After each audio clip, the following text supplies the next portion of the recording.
Hey guys, welcome to Beauty and Gratitude. This is episode 2 of season 4. I'm really excited about tonight's guest. I have JaRed Cameron, who wrote a book called Ocean Dreams. So we'll discuss that. Not only is JaRed an author, he's also an entrepreneur, real estate, many things in New York City, hustling, flowing, aligning with his purpose. So we're going to talk about all those things and dive into his book, which I think is very interesting. I'm not going to overshare what I've read so far because it's actually pretty genius and I could see it on the big screen. So I hope that JaRed is looking to take it into a script formation as well. So thank you again for tuning in to Beauty and Gratitude. And I'd like to welcome JaRed Cameron. Thank you so much. That was a very nice opening. I really appreciate that. Thank you. JaRed, I haven't seen you in a very long time. How many years? Wow, I don't know. It's definitely had to be during a fashion week of some sort, but I do think we've known each other for at least a decade, maybe 11 years now, because it had to be 2011 when we first met. When we were doing the stuff with what's her name, Alley Cat. Alley Cat. Yep. Yes. And then we kept in touch. I would see you out and about and around, and I think I had a sofa once. Yeah, that I gifted you guys. I totally forgot about that. And I had a 5-floor walk up, by the way, trying to get that up there. My goodness. I know. And the thing is, it's like, I always just loved your energy, your chutzpah, just about really driving and ambition, which I have that within me, and I saw it within you, and I'm like, this guy's going to do really well, you know. Thank you. You called it. Yes. No, it's. Thank you. I think we connected a lot. Well, we were there for fashion purposes, but we of course got into more spiritual and deep, meaningful life conversations, and I find that I gravitate towards a lot of people like that. And I find that also those are markers and checkpoints that also show me I'm going the right way. And I tend to look for those type of relationships as I continue forward. Yes. And those type of relationships can also inspire you in many ways, Tell us how Ocean Dreams was inspired. Ocean Dreams.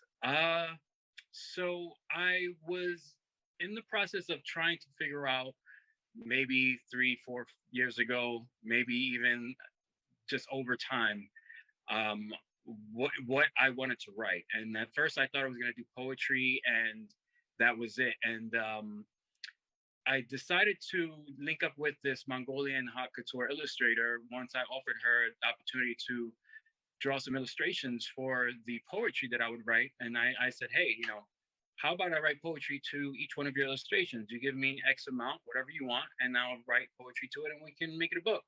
She said, sure. But then she gave me like 40 or 50 beautiful pieces, and I did not know what to do with it. So I just started writing one by one. And eventually, as I started writing to these women, a story started forming on its own. These characters really became more than just words on a page. I found myself almost embodying, and I come from an active background, so embodying the character and the spirit of these personalities, if you will, and seeing how they would shine and seeing how they would connect and how they were related. And lo and behold, it started to write itself, to be honest. The book is beautiful and the illustrations are gorgeous as well. I want to give everyone a little sample of one. This is the Queen. That's my mom. The Queen. The Queen. And I was inspired by my mom. Yeah. Really? Hello. The Queen. I mean, Yes. It took me about 2 years to write, by the way. I've always been a writer, always written short stories, poems, just ideas. I've written scripts, of course, short stories, documentaries, different things like that I've been a part of. And even with some of the VR stuff for my VR company, I do a lot of the first step conceptual script writing, things like that. So this took about 2 years because I took my time along the way. I didn't have a time frame. Hmm. and I just wanted to get my art out there, but I didn't know how, and I just decided to focus on the art of doing it actually, and just letting it out and regurgitating just everything that I had in me and not judging a word that came out until later on in the process when maybe right in the beginning of COVID, um, that year I was like, okay, things seem to be shutting down. What am I going to accomplish this year? Because I always try to accomplish at least one thing every year. And even with that happening, I was like, well, there's got to be something I can still do. And Hmm. the only thing I knew I could rely on that I had at will on tap was my abilities, my Right. craft of writing. So I could do that anywhere. So I was like, you know what? Let me finish Ocean Dreams, and I got that answer from meditating. To be honest, meditating, praying, wondering what can I do this year? What can I do? And the only answer I could always think of was finish the book. Finish the book. Finish the book would always come up. And eventually, I was like, I hear you loud and clear. And so I finished it after 2 years.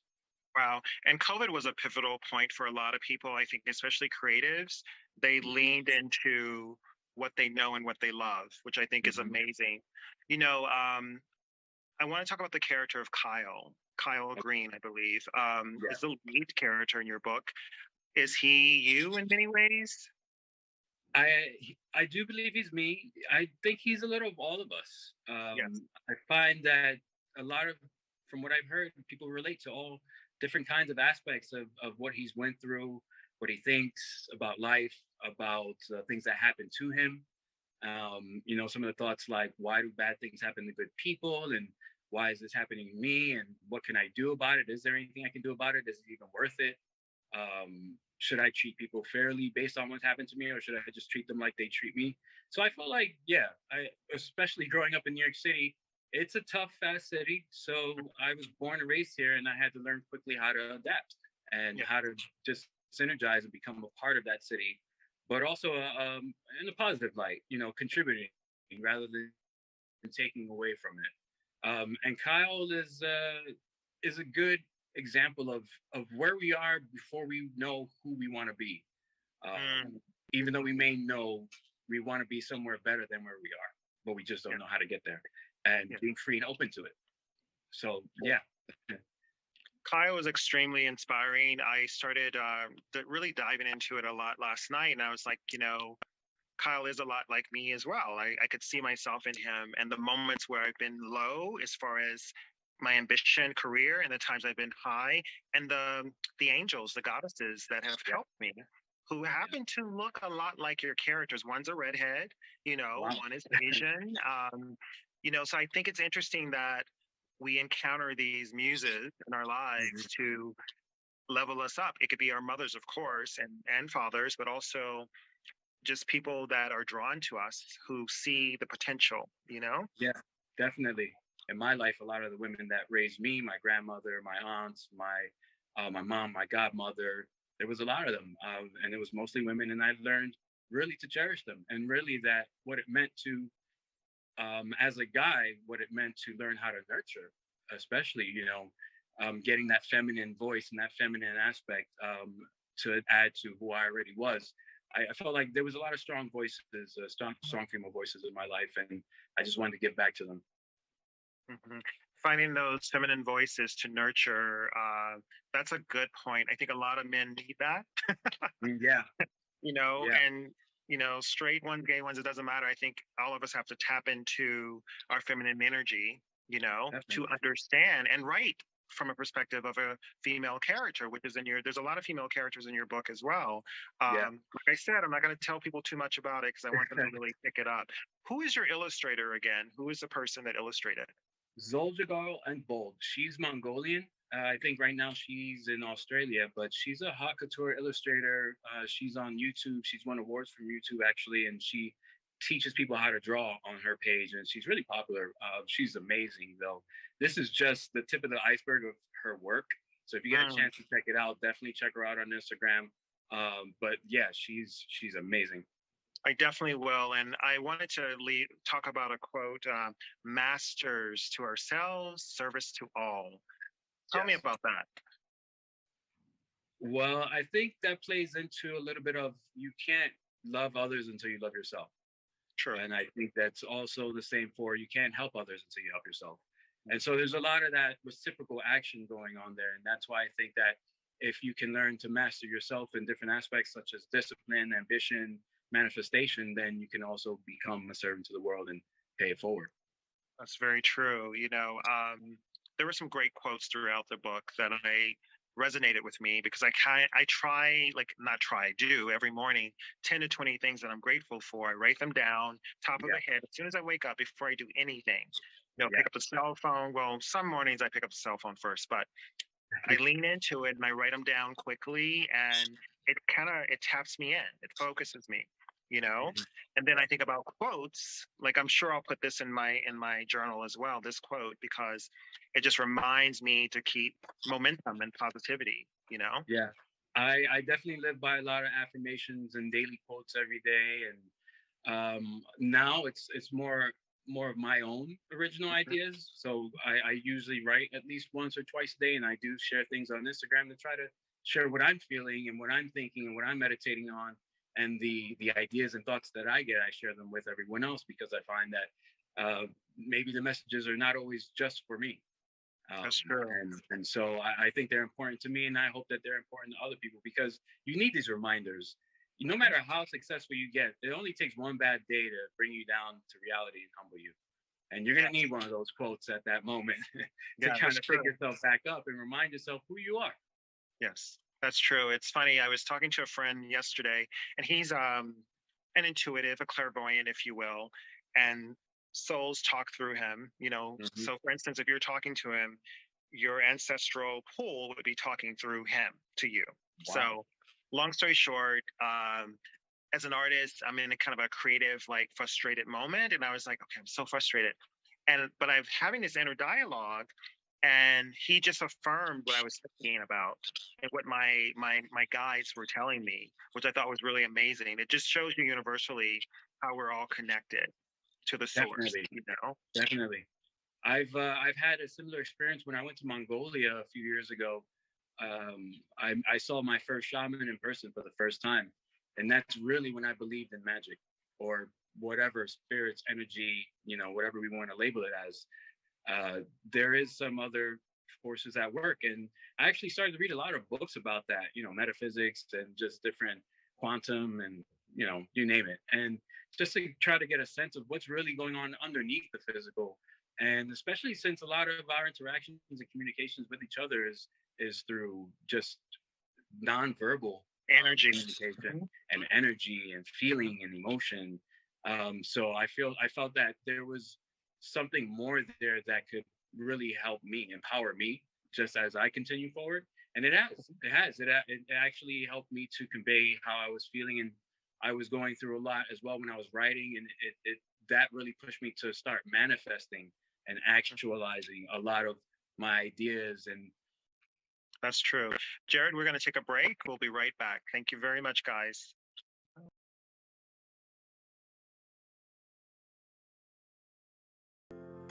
Welcome to your new you with Aspire by Solivity. Virtual inspiration for your mind, body, and soul.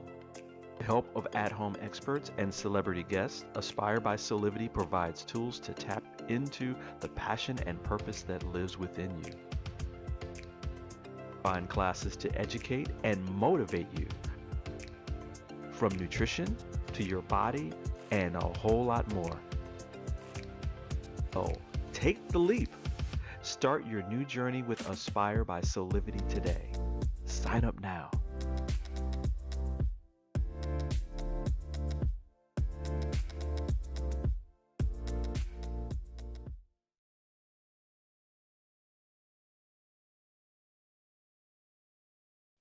Welcome back to Beauty and Gratitude, guys. I'm here with JaRed Cameron talking about his book, Ocean Dreams.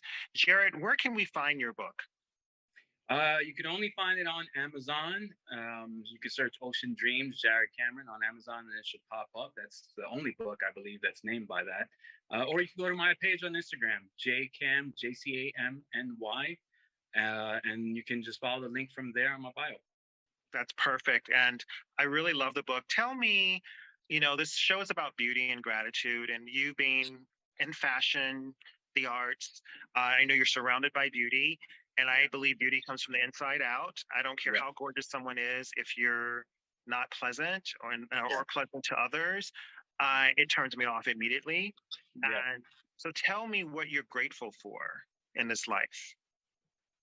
I'm grateful for the opportunity to keep learning and going and getting better every day. I'm grateful for a lot of the friends and family members that I have and the life that I was blessed with, especially when we see the things that's been happening around the world. We could have had any number of lives, and I got this one, and I'm going to do the best I can with it. So my gratitude definitely pushes me to do that. But also to be able to be a voice and an ear for a lot of other people. I do life coaching as well on the side, and a lot of my clients, more often than not, just need someone to speak to in a non-judgmental way. And Yes. sometimes family and friends are not the best for that because they can get to us for some reason. No matter how old we get, our mom and our dad and our brothers and sisters can always get to us and get on our nerves. But, when you find out that someone genuinely and authentically cares and wants to listen to you and give you feedback that helps you, or that shows that they understand and support you, I think that's important. And that's what I like to do for others. So I'm grateful to be able to do that and receive that as well. That's beautiful, and that's also an exchange of energy. It's an ebb and flow, and I think it's very important. I get that from my siblings. My siblings are very supportive. My mom can be a little bit of a naysayer, so I don't overshare things with her, but I definitely share with my siblings what's going on. And I think I'm very cautious in general what I tell other people. So I just think it's very important to kind of harness that energy, create it, make it happen, and then once it's flying, then you can say, oh, and by the way, I've done 5 books, or by the way, I've done a book called Ocean Dreams. It just shows just us that we have layers, right? Definitely. Yes, definitely. And I've seen you. I've been watching you and cheering you on from the sidelines. We may not speak every day, but I check in here and there, and I'm very proud of you. Just 2 books, right? So 5.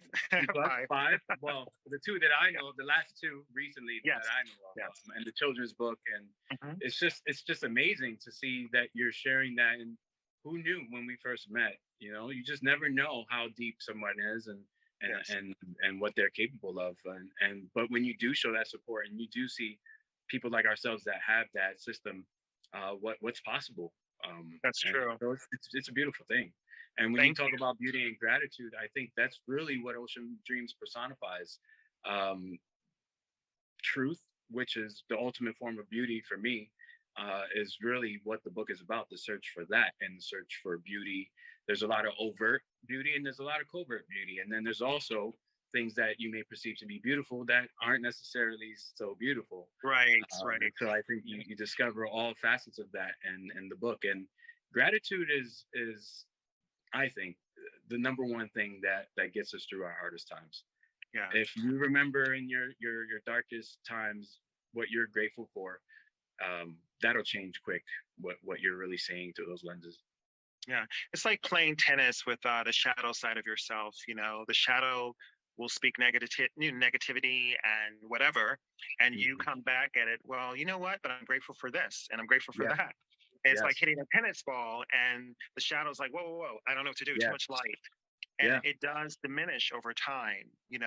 But both are important. Don't get me wrong, guys. I think having light and having the shadow side of yourself, you need them both. You need that tension to create who you are.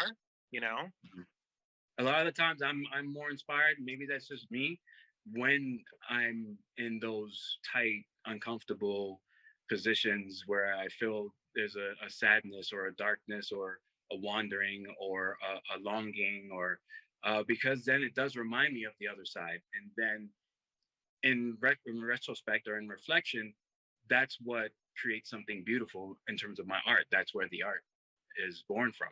Yes, I agree. So let's go back to the lead. Kyle has many layers, right? Yeah.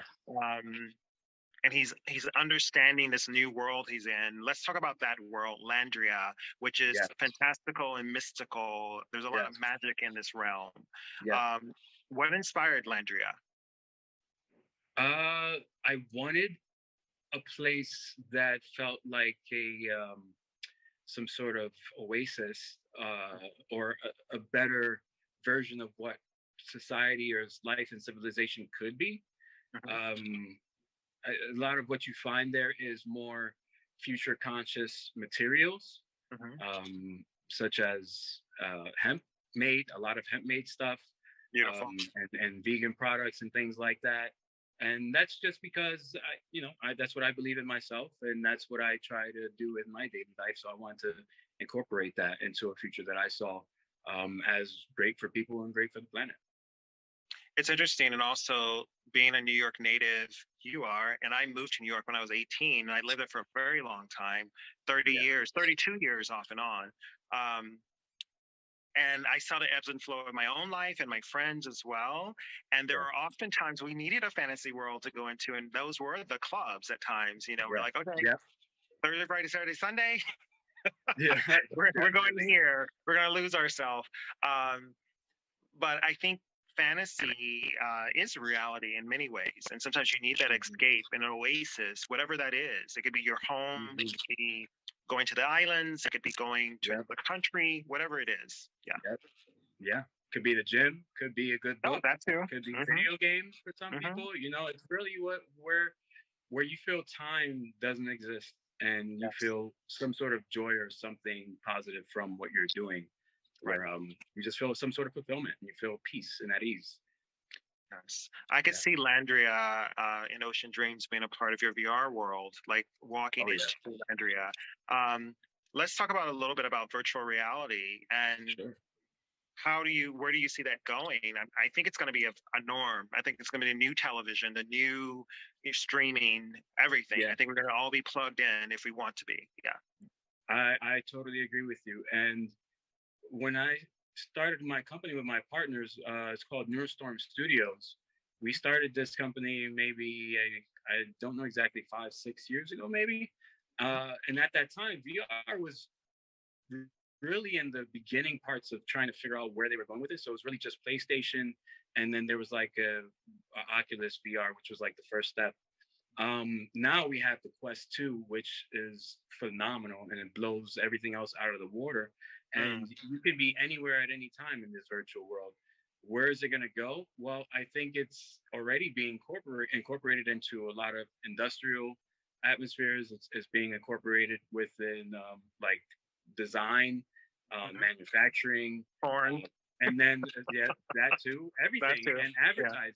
Of course, it always comes back to advertising.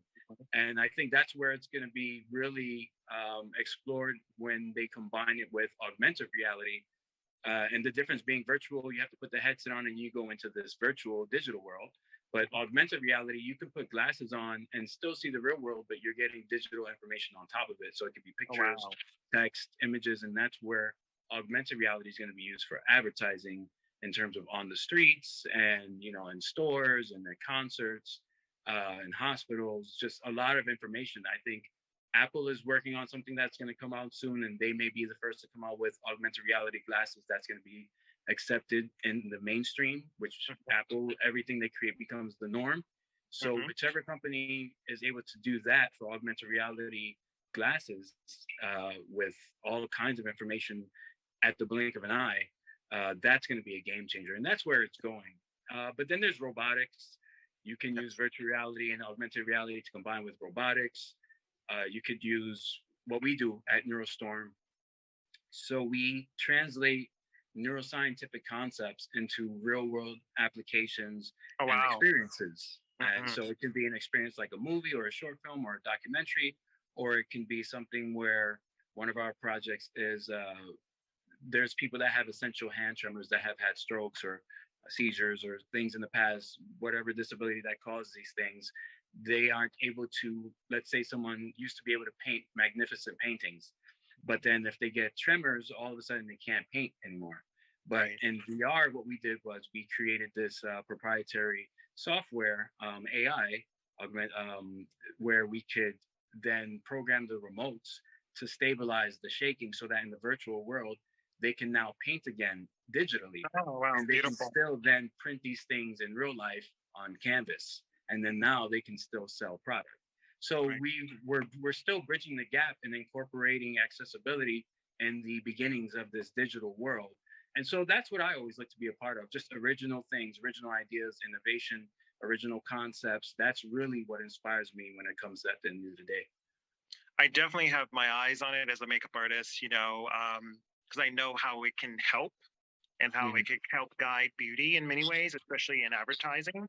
But also, I'm in school right now for psychology, getting my degree, one more Hmm. year, and then I get my master's after that. So when Oh, you said snap. neuro VR, I Hmm. was like, hmm.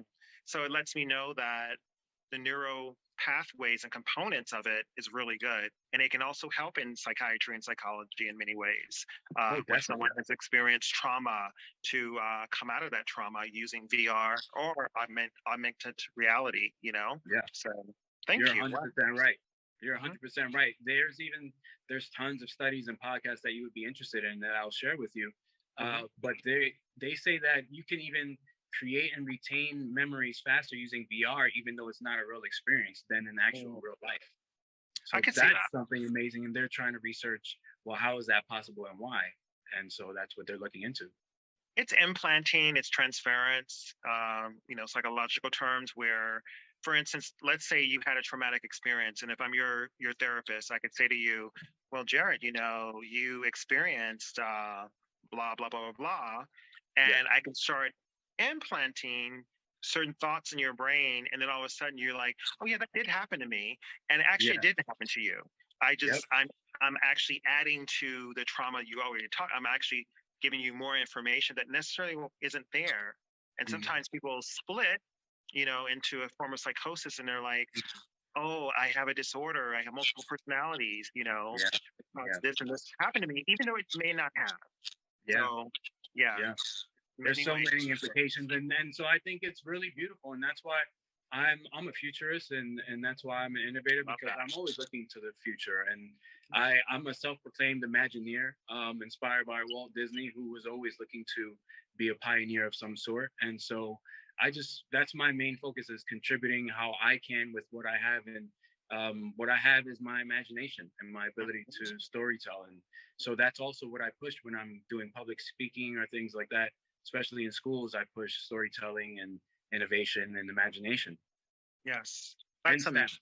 and That's STEM for the amazing. kids, especially STEM for minority kids. We need more minorities in STEM, black kids, brown kids, and all colors. We need Yes. more of that. And I think that's becoming a thing now, because everything is becoming more digital. So they're more interested in programming and the design and all these things. So I think we're headed in the right direction. That's true, and also for women, young women, because I've been, had jobs or went and had meetings at big companies like Google, and I was looking Yes. around the cafeteria, and I'm like, they're all men here, like very few women in this room, and I'm like, that has to change, and I'm sure it is because people are voicing it that there needs Yeah. to be more women in technology as well. So Yeah. Yeah. I totally agree. yes, man, thank you so much for coming on Beauty and Gratitude. I appreciate it. Thank you so much for having me. I'm really happy to see you and speak to you about it. And I really, really, truly do appreciate you reaching out to me to not only buy it, but then want to talk about it. And I really hope I get to see you soon and talk more once you actually finish it. Yes, when I'm back in New York, which will be soon, I'll meet up with you. We'll either have dinner or drinks and just sit and talk.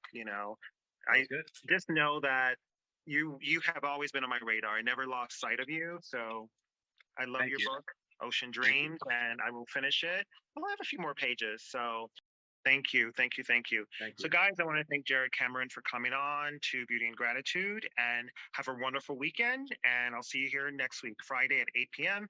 Eastern Standard Time. Talk to you soon.